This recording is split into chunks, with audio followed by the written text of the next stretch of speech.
الشيطان الرجيم بسم الله الرحمن الرحيم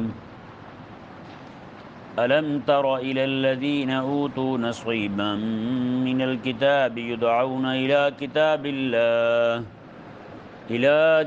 الله ليحكم بينهم ثم يتولى فريق منهم وهم معرضون۔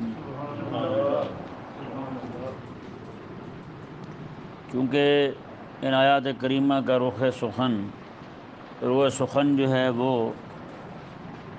یہود و نصارہ کی طرف ہے، تو اللہ تبارک و تعالی نے یہاں پر یہودیوں کی ایک عام عادت جو نصارہ میں بھی پائی جاتی ہے اس کو بیان فرمایا، اور یہی کچھ حالت جو ہے آج کل کے نام نہاد مسلمانوں کی بھی ہو گئی ہے۔ اللہ تعالیٰ نے ارشاد فرمایا الم تر الی الذین اوتوا نصیبا من الکتاب، میں حبیب پیارے آپ نے دیکھا نہیں ہے ان لوگوں کی طرف جنہیں کچھ کتاب دی گئی ہے، یدعون الی کتاب اللہ، جب انہیں بلایا جاتا ہے اللہ کی کتاب کی طرف آؤ، لیحکم بینہم، تاکہ اللہ کی کتاب ان کے درمیان فیصلہ کر دے، ثم یتولی فریق منہم وہم موردون، پھر ان میں سے ایک گروہ جو ہے وہ اللہ کی کتاب سے ہی منہ پھیر لیتا ہے، وہم موردون، اللہ تعالیٰ نے فرمایا وہ ہیں ہی منہ پھیرنے والے۔ یہ ذہن میں رہے کہ یہ ایک تو انہیں یہ دعوت دی گئی کہ تورات میں اور انجیل میں کریمہ آقا صلی اللہ علیہ وسلم کے اوصاف شریفہ بیان ہوئے ہیں، آقا صلی اللہ علیہ وسلم کے متعلق عقیدہ ختم نبوت واضح طور پر بیان کیا گیا، کریمہ آقا علیہ السلام کی آمد کا، آقا علیہ السلام کے اوصاف شریفہ کو اس میں بالکل بین کر کے مکمل وضاحت کے ساتھ انہیں بیان کیا گیا، جس میں کسی طرح کی کوئی شک شبہ والی بات نہیں تھی۔ باوجود اس کے انہوں نے کریمہ آقا صلی اللہ علیہ وسلم کا انکار کیا، اور اوپر سے انہوں نے اپنی کتاب میں سے وہ آقا علیہ السلام کے اوصاف تک بدلنے شروع کر دی، اپنی کتاب میں سے آقا علیہ السلام کے اوصاف شریفہ کو نکالنا شروع کر دیا۔ سمجھ آ گیا نا مسئلہ؟ چونکہ کریمہ آقا صلی اللہ علیہ وسلم کی جو دعوت ہے، اللہ تعالیٰ نے ارشاد فرمایا، آقا علیہ السلام کا فرمان شریف بھی ہے ارسلت الی الخلق کافہ، اللہ تبارک و تعالیٰ نے مجھے ساری مخلوقات کے لیے قیامت تک آنے والے لوگوں کے لیے نبی بنا کر بھیجا ہے۔ یعنی یہ جو دعوت ہے یہ دعوت قیامت تک کے لوگوں کے لیے اور ہر طبقے کے لوگوں کے لیے، ہر قوم کے لوگوں کے لیے، یہ دعوت فقط میرے آقا علیہ السلام کی ہے۔ آقا علیہ السلام سے پہلے جتنے بھی انبیاء کرام علیہ السلام تشریف لائے ان کی دعوت اس طرح عام دعوت نہیں تھی، کسی علاقے کے لیے، کسی قوم کے لیے، کسی قبیلے کے لیے اس طرح کر کے ان کی دعوت ہوتی تھی۔ یہ واحد دعوت میرے آقا علیہ السلام کی ہے، کیونکہ آقا علیہ السلام کے بعد کوئی نبی نہیں آنا، تو آقا علیہ السلام کی دعوت جو ہے وہ ہر ایک کے لیے۔ سمجھ آ گیا مسئلہ جی؟ اب آگے دیکھیں جی، جیسے حضرت سیدنا موسیٰ علیہ السلام آپ بنی اسرائیل کے نبی ہیں جی، اور حضرت سیدنا عیسیٰ علیہ نبینا و علیہ السلام آپ بھی بنی اسرائیل کے نبی ہیں۔ ایک عورت جو ہے وہ بنی اسرائیل میں سے نہیں ہے، وہ کسی اور قبیلے کی ہے، وہ حضرت عیسیٰ علیہ السلام کے پاس آتی ہے، ابھی آپ دعا کرتے ہیں بیمار ٹھیک ہو جاتے ہیں، دعا کرتے ہیں مردے زندہ ہو جاتے ہیں، دعا کرتے ہیں اندھے دیکھنے لگ جاتے ہیں، نبینے بینا ہو جاتے ہیں، آپ میرے لیے بھی دعا کریں۔ حضرت عیسیٰ علیہ السلام نے فرمایا کہ تیرا کس خاندان سے، کس قبیلے سے ہے؟ اس نے بتایا میں تو فلاں قبیلے سے۔ آپ نے فرمایا نہ، میں نبی بن کے آیا ہوں صرف انہی کا، بنی اسرائیل کا، تو لہٰذا میں دعا بھی صرف انہی کے لیے کروں گا۔ اب بتائیں عیسیٰ علیہ السلام جو ہیں یہ ان کی کتاب میں بات موجود ہے، عیسیٰ علیہ السلام جو ہیں آپ فرماتے ہیں میری نبوت سے حصہ، میری شفا سے حصہ، میری دعا سے حصہ صرف اور صرف میرے کلمہ پڑھنے والوں کو ہے، یعنی بنی اسرائیل کو ہے، ان کے علاوہ کسی کے لیے نہیں ہے حصہ اس میں۔ تو آپ ذرا خود بتائیں آج پھر یہ نصرانی ذلیل جو ہیں، یہ یہودی جو ہیں ذلیل، یہ ہمیں کس بات پر ہمارے مسلمانوں کو دعوت دیتے ہیں یہودیت و نصرانی اپنانے کی؟ کیونکہ ان کی تو خود عیسیٰ علیہ السلام کی نبوت جو ہے وہ صرف اسی قوم تک محدود تھی، اور وہ بھی اسی وقت تک محدود تھی۔ وہ وقت ختم، میرے آقا علیہ السلام تشریف لائے تو بعد ختم، ان کی دعوت بھی ختم۔ دعوت تو پھر وہی چلے گی جو میرے آقا علیہ السلام لائے ہیں، کہ نہیں سمجھ آیا مسئلہ؟ تو پھر اس طرح کر کے ان کا آج مسلمانوں کو اس سے یہ ثابت ہوتا ہے، جو آج ہمیں مسلمانوں کو دعوت دیتے نا کہ آپ یہ قبول کر لیں، تو یہ وہ خود نصرانی نہیں ہے، وہ خود اپنے نبی کی دعوت سے بغاوت کر رہا ہے، کیونکہ ان کے نبی کی دعوت ہمارے لیے ہے ہی نہیں۔ تو باقی رہی بات یہ ہے کہ ہم انہیں دعوت دیں گے، دعوت ہم دیں گے، کیوں دیں گے؟ اس لیے دعوت دیں گے ہم کہ ہمارے کریم آقا صلی اللہ علیہ وسلم کی دعوت جو ہے وہ عامہ بھی ہے، وہ شاملہ بھی ہے، وہ ساری کائنات کے لوگوں کو حاوی ہے، ساری کائنات کے لوگوں کی طرف متوجہ ہے۔ کوئی بھی بندہ آقا علیہ السلام کی دعوت سے خالی نہیں ہے۔ انسان تو انسان، آپ جنوں کو دیکھ لیں، کریم آقا صلی اللہ علیہ وسلم جو ہیں، آپ صلی اللہ علیہ وسلم 6 مرتبہ رات کے وقت جنوں کو دعوت دینے کے لیے گئے۔ کن دعوت دینے کے لیے گئے؟ جنوں کو آقا علیہ السلام نے دعوت دی 6 مرتبہ۔ 2 مرتبہ مکہ مکرمہ میں تھے آقا علیہ السلام، اور 4 مرتبہ مدینہ منورہ سے حضور گئے۔ ایک مرتبہ حضرت عبداللہ بن مسعود رضی اللہ تعالیٰ عنہ ساتھ تھے، عشاء کی نماز پڑھائی، آقا علیہ السلام نے فرمایا کہ یہیں ٹھہرنا، وہ وہیں ٹھہر گئے۔ نماز کے بعد آقا علیہ السلام تشریف لے گئے۔ حضرت عبداللہ بن مسعود خود فرماتے ہیں، اور ایک بار حضرت عبداللہ بن زبیر ہیں ساتھ، بچے تھے، اور ایک بار حضرت زبیر ہیں، ان کے والد ہیں۔ حضرت عبداللہ بن مسعود رضی اللہ تعالیٰ عنہ ارشاد فرماتے ہیں کہ آقا علیہ السلام مجھے لے گئے، جا کر کے آقا علیہ السلام نے گول دائرہ اس طرح کر کے کھینچا، کھینچنے کے بعد کریم آقا صلی اللہ علیہ وسلم نے ارشاد فرمایا کہ عبداللہ تم نے اس دائرے سے باہر نہیں آنا، ادھر ہی ٹھہرنا ہے۔ حضرت عبداللہ رضی اللہ تعالیٰ عنہ وہیں ٹھہر گئے۔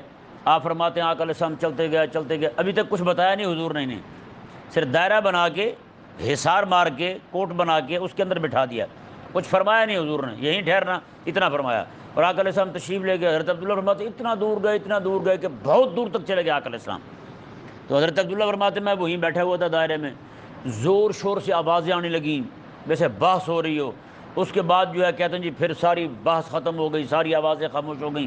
اتنے میں کریم آقا علیہ السلام بیان فرمانے لگے، حضور خطاب فرمانے لگے۔ اللہ اکبر! آقا علیہ السلام کا خطاب کیسا ہوتا تھا جی؟ ایسا آقا علیہ السلام کا خطاب کہ لوگ حیران رہ جاتے تھے، کہ آگے یوں ہیں دبیلے چے فصحا عرب کے بڑے بڑے، کوئی جان منہ میں زبان نہیں جسم میں جان نہیں۔ انہوں نے کہا جسم میں جان ہی نہیں رہی آقا علیہ السلام کے خطاب کے سامنے۔ ایسے زور کے خطیب تھے میرے کریم آقا صلی اللہ علیہ وسلم۔ حضرت عبداللہ فرماتے ہیں میں وہیں ٹھہر گیا، آقا علیہ السلام کا خطاب شروع ہوا، آقا علیہ السلام بیان فرما رہے ہیں، بیان اور مزے کی بات دیکھیں۔ حضرت عبداللہ فرماتے ہیں یہ سورۃ الرحمن جو نازل ہوئی نا، سب سے پہلے کریم آقا صلی اللہ علیہ وسلم نے یہ سورۃ مبارکہ جنوں کو پڑھ کے سنائی۔ نازل ہوئی، نازل ہوتے ہی آقا علیہ السلام نے پہلے جنوں کو سنائی، دوسرے دن آ کے آقا علیہ السلام باقی لوگوں کو سنا رہے ہیں، اندازہ لگائیں۔ اور کریم آقا علیہ السلام نے ارشاد فرمایا، آقا علیہ السلام جب پڑھتے تھے نا فَبِأَيِّ آلَاءِ رَبِّكُمَا تُكَذِّبَانِ، تو اچھا سناتا ہوں۔ آقا صلی اللہ علیہ وسلم واپس تشریف لائے، بیان کرنے کے بعد آقا علیہ السلام نے حضرت عبداللہ بن مسعود رضی اللہ تعالیٰ عنہ کو ارشاد فرمایا، آقا علیہ السلام نے فرمایا کہ میں جب گیا وہاں، جنہوں نے مجھے دعوت دی تھی آج ہمارے ہاں بیان فرمائیں، آج ہمارے ہاں بیان فرمائیں۔ کریم آقا علیہ السلام نے فرمایا کہ پہلے ان کے سرکش بددین لوگ کے، کمینی طبیعت کے لوگ جو ہیں فاسق فاجر، وہ کھڑے ہو گئے، وہ شور ڈالنے لگے کہ ان کا بیان نہیں سننا، ان کی گفتگو نہیں سننی۔ آقا علیہ السلام نے ارشاد فرمایا کہ پھر ان کے سرکردہ جو لوگ تھے جو مجھے لے کر گئے تھے، انہوں نے انہیں سمجھایا کہ یہ مہمان ہیں ہمارے، اور یہ یقینی بات ہے یہی نبی آخر الزماں ہے، تم انسان بن کے سنو ان کی بات، ماننا نہ ماننا تمہاری مرضی ہے۔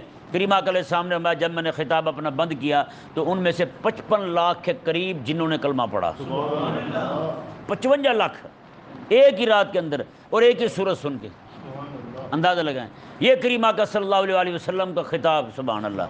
اور آقا علیہ السلام جب صبح سنا رہے ہیں نا صحابہ کو یہ سورہ رحمان شریف، فَبِأَيِّ آلَاءِ رَبِّكُمَا تُكَذِّبَانِ، حضور نے پڑھا تو صحابہ سارے چپ۔ آقا علیہ السلام نے فرمایا رات یہی سورت میں نے جنوں کو سنائی ہے، میں پڑھتا تھا یسألہ من فی السماوات والارض کل یوم هو فی شان فبأي آلاء ربکما تکذبان، یہ پڑھتا نا فبأي آلاء ربکما تکذبان، سارے جنی کھڑے ہو جاتے ہیں، کہتے مولا ہم تیری کسی نعمت کا انکار نہیں کرتے، ہم تیرا شکر کرتے ہیں، ہم مانتے ہیں تیری بات کو۔ آقا علیہ السلام میں تمہیں سنا رہا ہوں، سارے چپ بیٹھے ہوئے ہیں، کچھ تو کہو تم بھی۔ اس سے یہ ثابت ہوا کہ زبان سے بندہ کہے نہیں تو پھر دل میں ضرور کہے مولا تیری نعمتوں کا شکر ادا کرتے ہیں، ہم انکار نہیں کرتے۔ یہ بڑی حیران کن بات ہے۔ کریم آقا صلی اللہ علیہ وسلم نے ایک مرتبہ تشریف فرمایا، ایک دیہاتی بندہ آیا، اس بیچارے کو کیا پتہ، وہ آیا اور آقا علیہ السلام کے سامنے آ کے کہنے لگا جی سنا ہے آپ کو گیت وغیرہ بھی سناتے ہیں، آپ کا رب آپ کو گیت دیتا ہے، آپ وہ سناتے ہیں۔ کریم آقا علیہ السلام نے شوقینا کا لفظ اس نے بولا، آقا علیہ السلام میں نا گیت سے ہمارا کوئی تعلق نہیں ہے، میرا رب مجھے وحی دیتا ہے، وہی قرآن ہوتا ہے، وہی میں بھی پڑھتا ہوں، وہی میرا رب مجھے عطا فرماتا ہے۔ آقا علیہ السلام کو کہنے لگا کو پھر سنائیں، کو نیا سنائیں آج۔ آقا علیہ السلام نے میں ابھی بھی سورۃ اخلاص نازل ہوئی ہے، ابھی سورۃ اخلاص نازل ہوئی ہے۔ کریم آقا علیہ السلام نے جب پڑھا نا جی، اس پہ ایسی وجدانی کیفیت طاری ہوئی کہ اچھل کے کھڑا ہو گیا، کہنے لگا نعم الالہ الہنا، کتنا سونا الہ ہے ہمارا الہ، کتنا سونا الہ ہے، یقبل الیسیرا ویعطی الجزیلا۔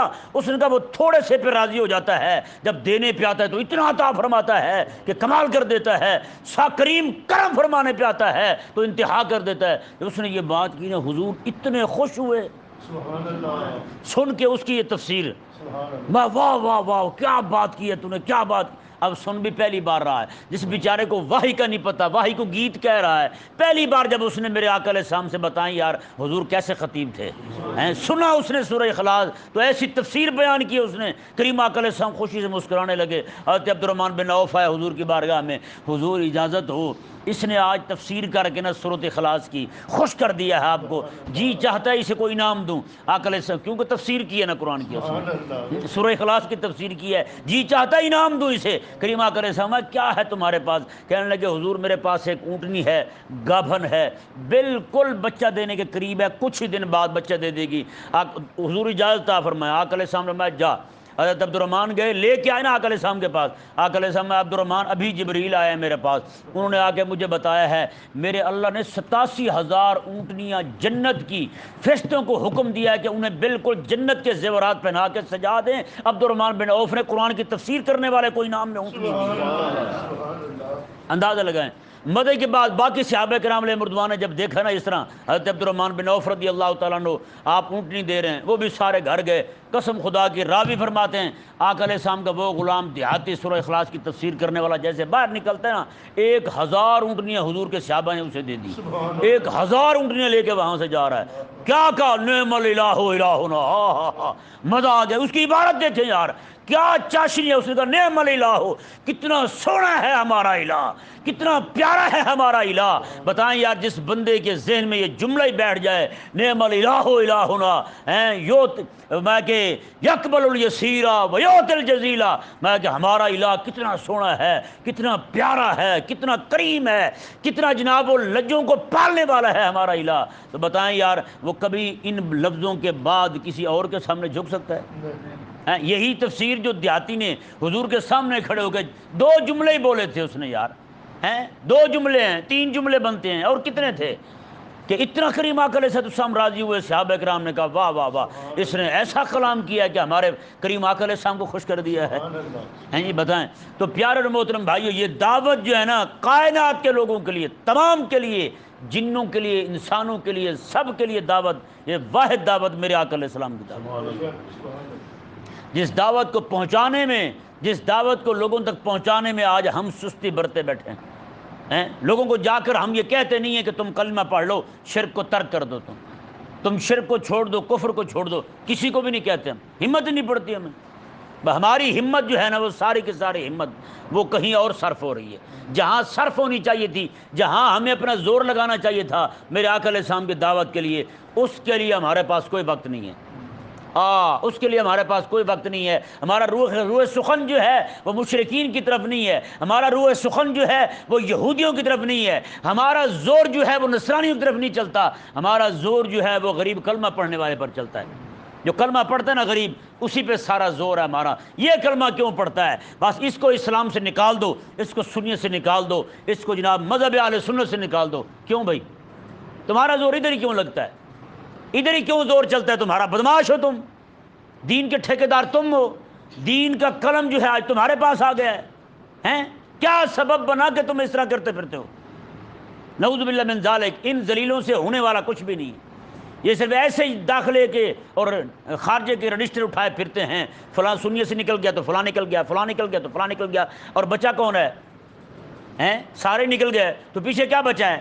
تمہارے جیسے چند لپاڑے جن کے پاس سوائے، جن کے نام اعمال میں سوائے چند جلسوں کے اور 2-3 واٹس ایپ گروپوں کے اور کچھ ہے ہی نہیں۔ تمہارے پاس ہے کیا؟ کافروں کو جو کھڑے ہو کے بتاؤ تم ہم نے کیا کیا ہے، تو کیا بتاؤ گے؟ 2-3 گروپ چلاتے ہو، فساد پھیلاتے ہو، مسلمانوں کو علماء سے بدظن کرتے ہو، بدگمان کرتے ہو، یہی بتاؤ گے بس، اور کچھ بھی نہیں ہے تمہارے نام اعمال میں۔ ایسے بددین لوگ ہیں، شرم آنی چاہیے ایسے لوگوں کو۔ خدا تبارک و تعالیٰ انہیں ہدایت عطا فرمائے۔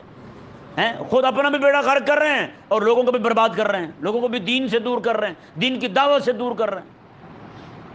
یہ اسلام جو ایک آفاقی پیغام لے کر آئے، اس کا پیغام کسی خاص قوم تک محدود نہیں ہے، اس کا پیغام جو ہے قرآن کا، میرے آقا علیہ السلام کا دعوت کا جو پیغام ہے، یہ پوری کائنات کے لوگوں کے لیے۔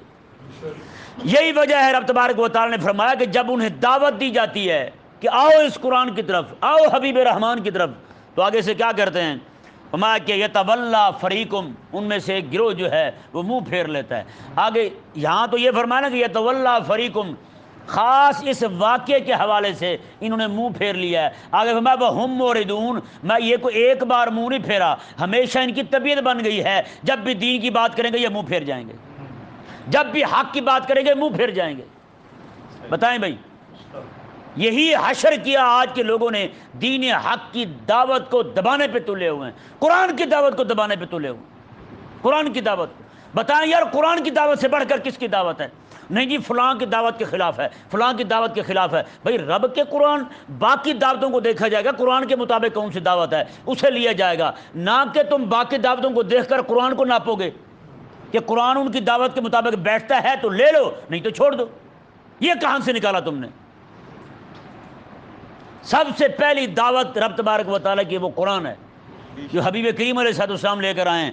تو پیارے اور محترم بھائیو، یہودیوں نے بھی منہ پھیرا اس دعوت سے، نصرانیوں نے بھی منہ پھیرا۔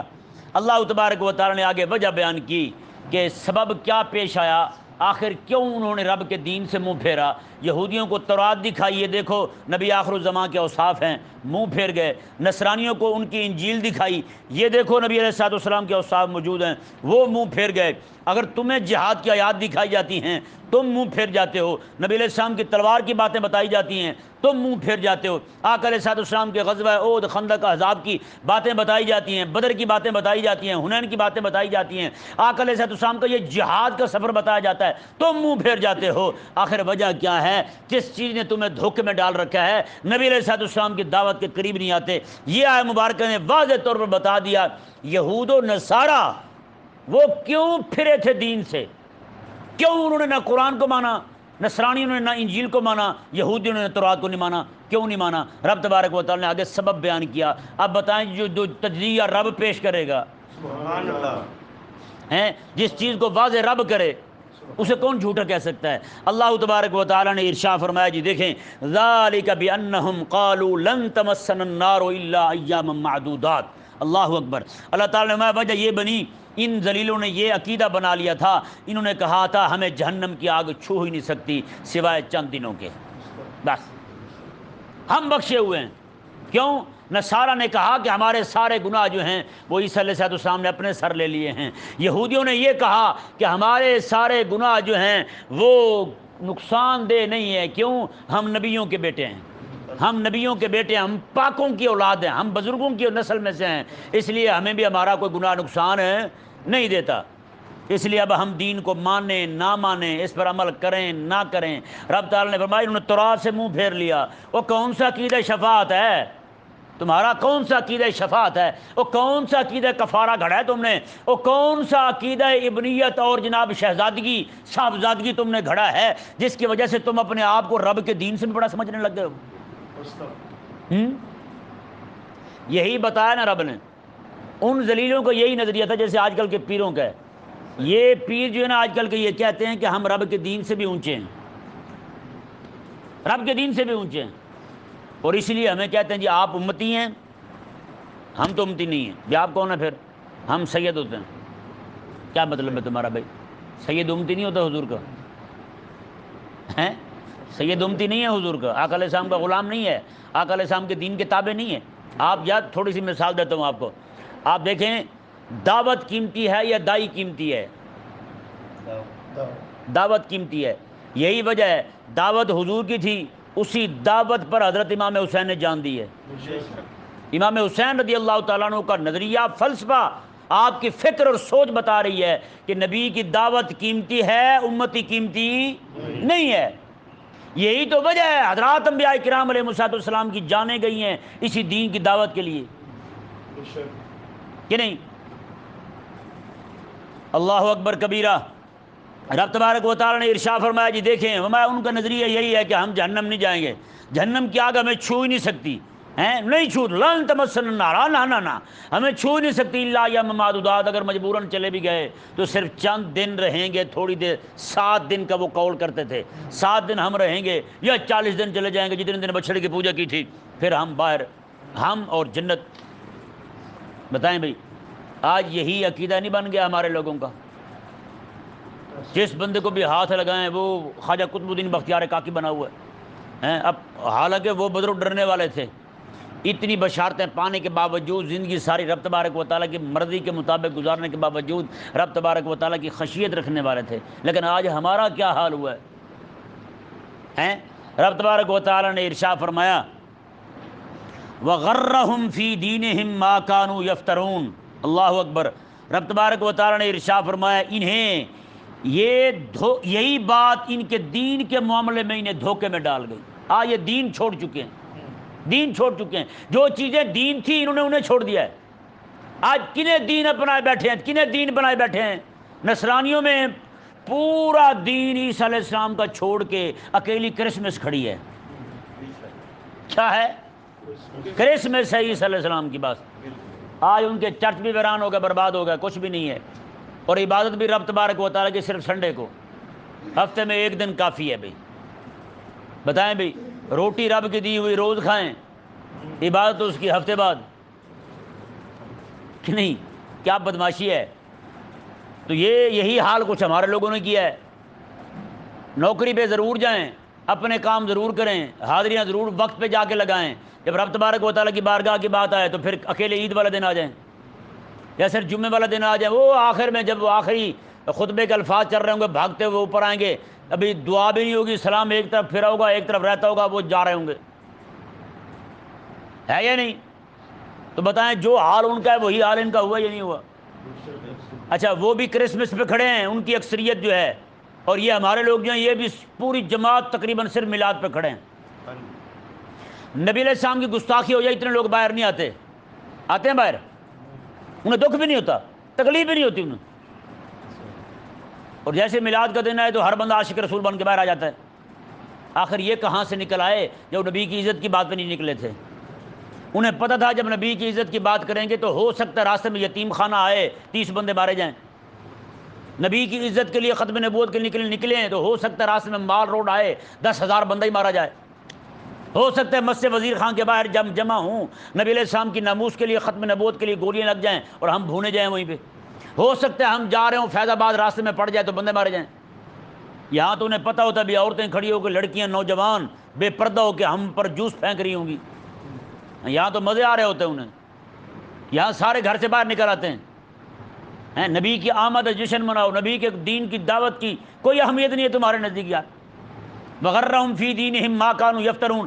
رب اللہ اکبر، یہ آپ الفاظ دیکھیں کیا فرمایا رب تعالیٰ نے، فرمایا کہ انہیں اس بات نے دین کے معاملے میں دھوکے میں ڈال دیا ہے۔ ما کانوا یفترون، کس چیز نے؟ وہ جو چیزیں خود گھڑتے پھرتے ہیں، خود ان کی گھڑی ہوئی چیزیں۔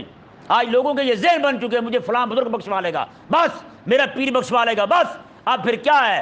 وہ بدعقیدگی کو، بے دینی کو، بدعات کو، خرافات کو، بدعات خبیثہ کو اس نے اپنا دین سمجھ لیا، پوری زندگی اس کی دین کے ساتھ کوئی میل نہیں کھاتی، پوری زندگی اس کی دین کے لیے کوئی میل نہیں کھاتی، نہ غلبہ دین کے لیے کام کرے، غلبہ دین کے لیے ایک لمحے بھر کے لیے بھی جد و جہد، سوچو چھوڑو اسے، وہ سوچنے کے لیے تیار نہیں ہے۔ کیا ہے؟ صرف خرافات کو اپنا دین سمجھ بیٹھے ہیں۔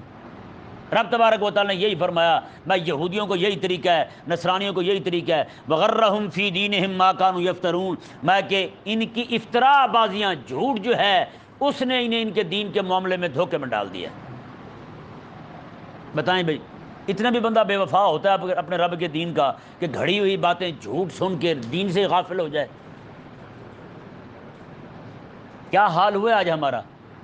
کبھی سوچتے ہیں ہم بیٹھ کے یار آخر یہ لوگ دین کے معاملے میں دھوکے میں کیوں مبتلا ہو گئے؟ دین کے مقابلے میں ہی اندھے کیوں ہیں؟ باقی ہر چیز دیکھتے ہوئے ان کی آنکھیں چار ہوتی ہیں، لیکن جیسے دین کی بات آئے تو اندھے ہو جاتے ہیں۔ کیوں اندھے کیوں ہوئے آخر؟ وغرہم، دھوکے میں کیوں مبتلا ہوئے؟ اس کی وجہ یہی ہے کہ ان کی آنکھیں بند ہو گئیں، ان کی آنکھوں میں اشیاء کی معرفت نہیں رہی، اشیاء کو پہچاننے کی ہمت نہیں رہی، اس لیے دھوکے میں مبتلا ہو گئے۔ یہی تو وجہ ہے فرعون نے کھڑے ہو کہا میں خدا ہوں، لوگ مان گئے، پورا مصر مان گیا کہ فرعون خدا ہے۔ بتائیں، صرف موسیٰ علیہ السلام اور حضرت ہارون علیہ السلام کھڑے ہوئے۔ اس سے ثابت کیا ہوتا ہے؟ جب بھی فتنہ کھڑا ہوتا ہے اکثریتی لوگ اسی فتنے میں مبتلا ہو جاتے ہیں۔ آج کہتے ہیں فلانے مولوی صاحب تو یہ نہیں کہتے جو آپ کہتے ہیں، فلانے مولوی صاحب تو یہ نہیں کہتے جو آپ کہتے ہیں، آپ ہی کہتے ہیں کہ یہ بات کیوں نہیں کرتے، آپ ہی کہتے ہیں کہ یہ بات کیوں نہیں کرتے۔ بھائی کیوں نہ کہیں، یا تو یہ کہو کہ ہم غلط کہہ رہے ہیں، قرآن پڑھ کے ہم کہہ رہے ہیں آپ کو یار یہ رب کا قرآن فرما رہا ہے، یہ رب کی وحی ہے، پھر بھی اگر تم دائیں بائیں ہو رہے ہو، ادھر ادھر ہو رہے ہو، راہ حق پہ نہیں آ رہا ہے، پھر اس میں ہمارا کیا قصور ہے؟ بتائیں بھائی۔ اور کئی لوگوں کو یہ بھی اعتراض ہوتا ہے آپ کی باتوں میں سختی بہت ہوتی ہے، تو یہ ذہن میں رہے ہر جگہ پر نرمی اور میٹھا یہی کرنا یہ نقصان دہ ہوتا ہے۔ مولانا روم رحمہ اللہ نے اسی بات پر ارشاد فرمایا، آپ فرماتے ہیں کہ ایک بندہ جو ہے نا باغ میں سویا ہوا تھا، منہ اس کا کھلا تھا، نیند گہری کو ہوتے نا بندے، نیند گہری ہوتی ہے، اٹھا کے چارپائی باہر ہی پھینک دیں، اسے پتہ ہی نہیں چلتا، تو نیند گہری ہے اس کی، سویا ہوا ہے۔ مولانا روم رحمہ اللہ ارشاد فرماتے ہیں کہ ایک سانپ آیا اور اس کے منہ میں داخل ہو گیا، سانپ آیا اس کے منہ میں بڑھ گیا پورے کے پورا اندر۔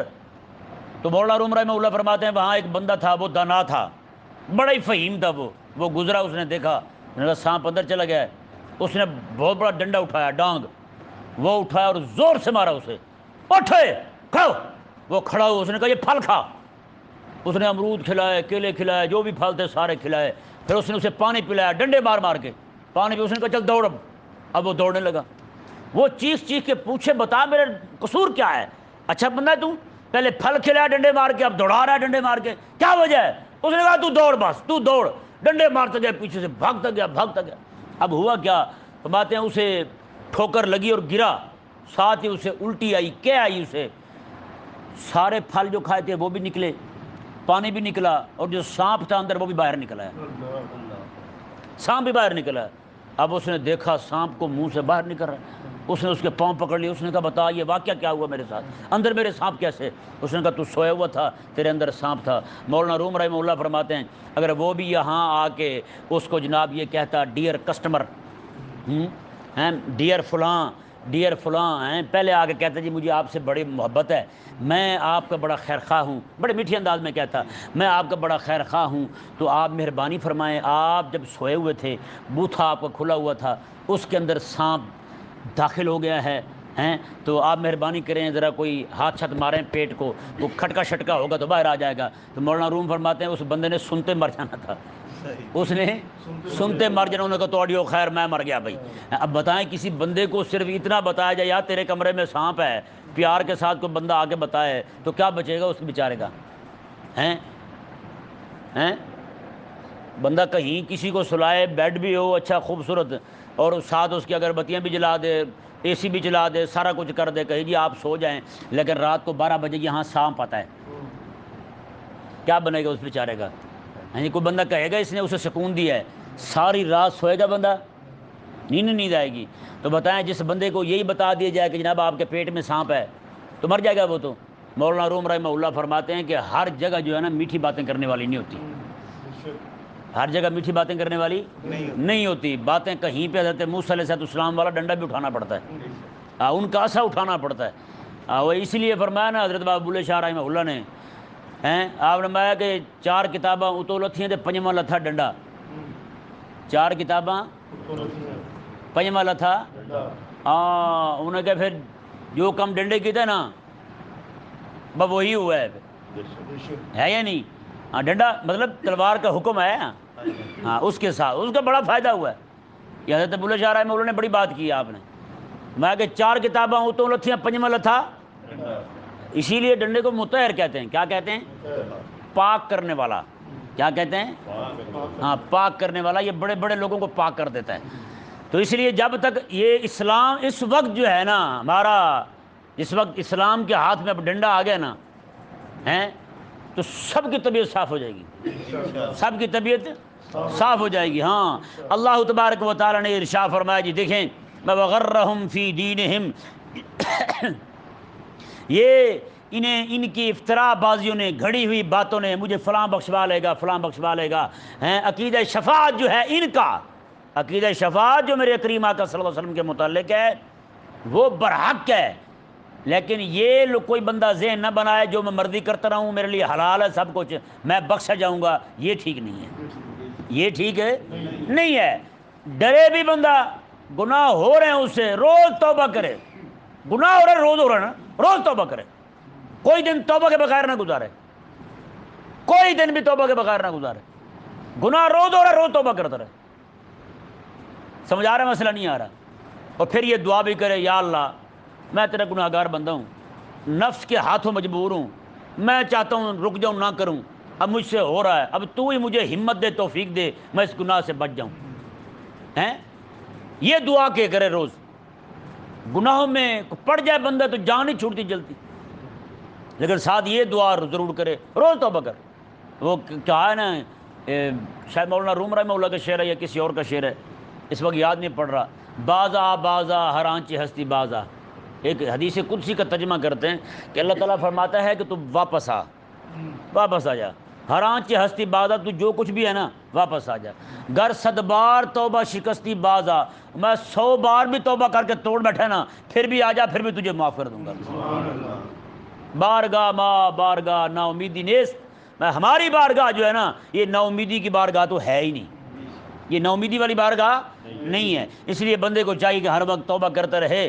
رب تبارک و تعالیٰ نے ارشاد فرمایا فَكَيْفَ إِذَا جَمَعْنَاهُمْ لِيَوْمٍ لَا رَيْبَ فِيهِ، میں بتاؤ پھر کیسا ہوگا جب ہم سب لوگوں کو اس دن جمع کریں گے جس دن جمع ہونے میں شک ہے ہی نہیں، لا ریب فی، اس دن کے جمع ہونے میں، اس دن کے بپا ہونے میں، قیامت کے آنے میں کوئی شک نہیں ہے۔ وَوُفِّيَتْ كُلُّ نَفْسٍ مَا كَسَبَتْ، ہر بندے کو اس کی کمائی کا بدلہ دیا جائے گا، یعنی ہر مزدور کو، کاسب مزدور کو کہتے ہیں، ہر مزدور کو اس کی مزدوری دی جائے گی، تو ہم لا یظلمون، اور کسی پر ظلم نہیں کیا جائے گا۔